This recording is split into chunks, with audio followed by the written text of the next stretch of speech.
Hi everyone, it's Mariella from Set Me Free Financially. Sorry, it's been a week since I was live chatting on Facebook, but I've had time to think. I've had some friends visiting, I've had some family visiting, so it's been a busy week. But despite all this, I've had one recurrent subject that has been crossing the parts of my mind, not least because I had some important conversations about it with friends and family. And this is about talking money matters.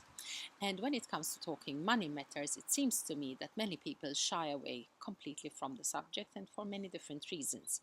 It seems like people are more willing to talk about sex and politics than to discuss how much money they earn. And I'm sure that if you're Maltese, you are saying this is so right. So, why should talking money matters carry more stigma than politics and sex? It's really quite something.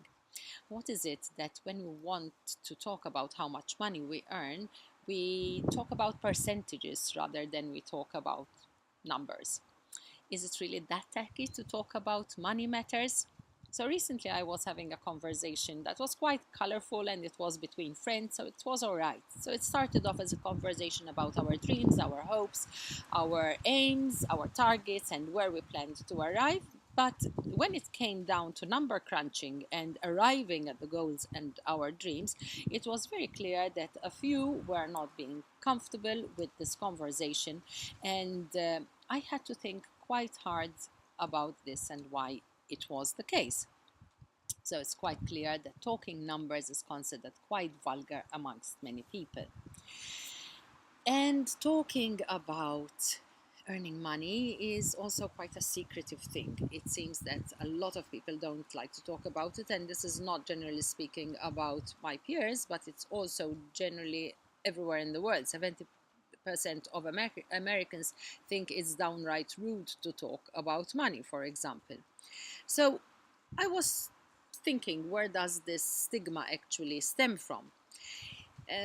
Did we know that, for example, talking about money matters is mostly taboo amongst married couples?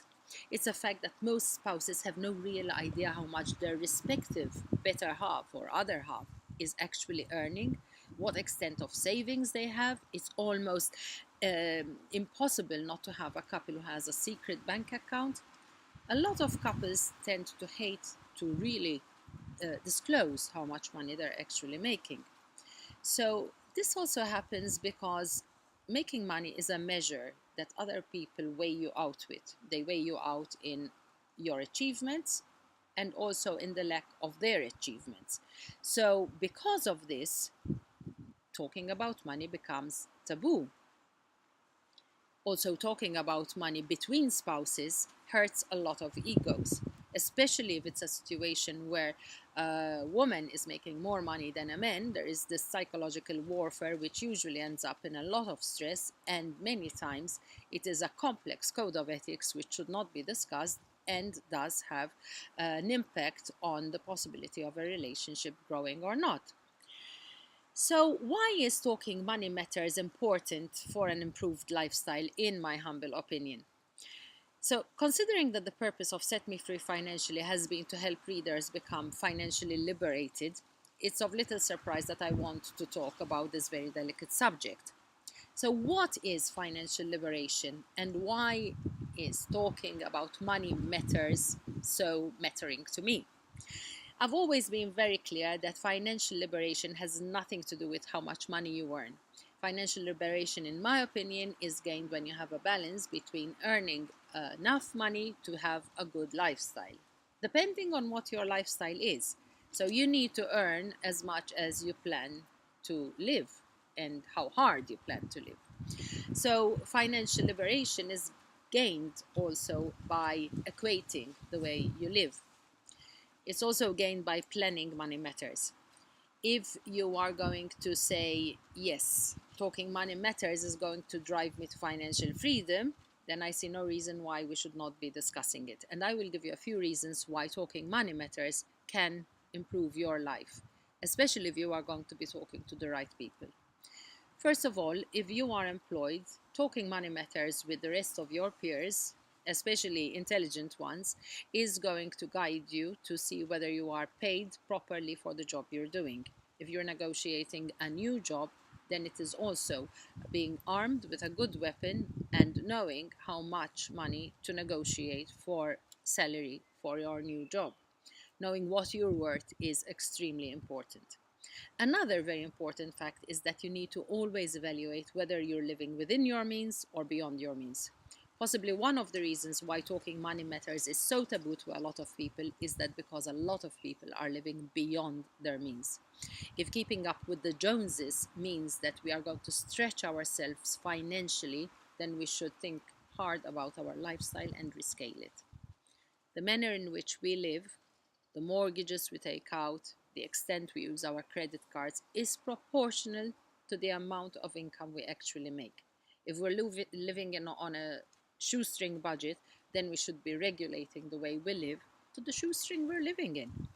We have to live comfortably, but if living comfortably means living in a smaller place or going for less holidays or buying less jewelry or eating out a little bit less or traveling a little bit less, then so be it.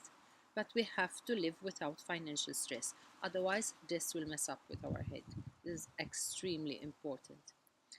Planning for retirement is another very important subject. If we do not admit that we cannot put away a nest egg for the future, it will come upon us and we will not be prepared.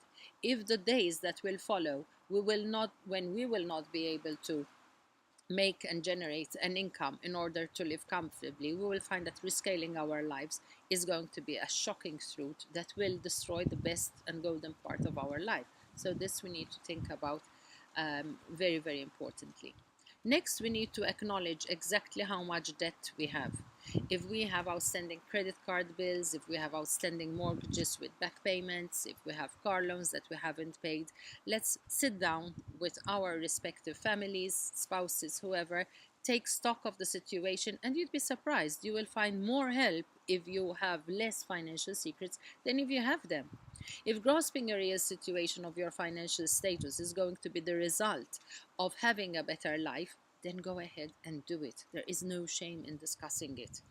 In this talk that I have thought a lot about today, if this is going to give you an insight to sit yourself down and go over whatever it is that needs to go over and discuss it with the important components of your family, unless you depend just entirely on yourself, in which case you need to have a big talking to yourself, then I hope that this will reach where it should be reaching.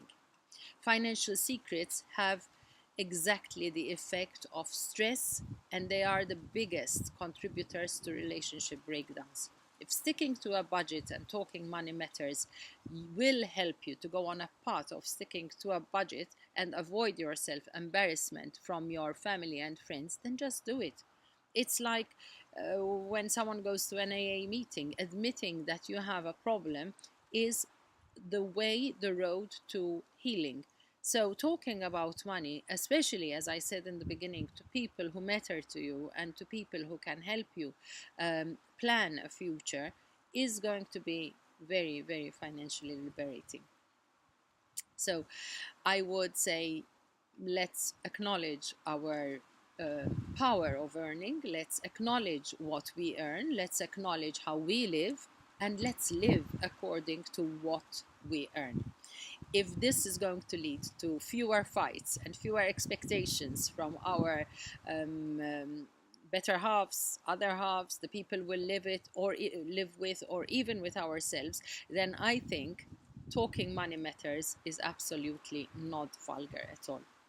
So this was my conclusive thought for my Saturday afternoon, and there is one other last thing that I would like to tell you all, and that is, if you would like to take advantage of the possibility of making a little bit extra money, then I am prepared to give you a free 7-day blogging course, which is blogging for financial freedom. You can make money blogging, and this is one great way of not spending any money, but just giving a little bit of yourself, a little bit of your time, a little bit of your focus into something that could make you a lot more financially free. So there is a link below, just click on it, and there you go. You will